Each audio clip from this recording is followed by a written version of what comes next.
8 दिवस बायको माहेरी जाऊ द्या, बायकोची किंमत कळते. घरामध्ये एक वस्तू सुद्धा जागेवर भेटत नाही. हातरून कुठं, पांघरून कुठं, टॉवेल कुठं, एक वस्तू जागेवर भेटणार नाही. तुम्ही म्हणाल का? घर सांभाळायची कला फक्त बाईतच आहे महाराज. घर सांभाळायची कला. नवल पहा, ती बिचारी सगळं आपल्या नावाचं वागवते. जोडवी तिच्या पायात आपल्या नावाचं, मंगळसूत्र तिच्या गळ्यात आपल्या नावाचं, कुंकू तिच्या कपाळी आपल्या नावाचं, बांगड्या तिच्या हातात आपल्या नावाचं. बरं तिने पायात दुसऱ्याच्या पडू द्या, आशीर्वाद आपल्याला.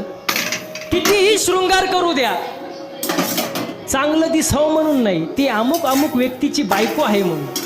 हो, आपल्या मुलाला जन्म देते ती, बाळंतपणाचे कष्ट सहन करते ती, पण उदार अंतकरणाने जन्माला आल्यानंतर पोरापुढं नाव लावते आपलं. हा बाईचा त्याग.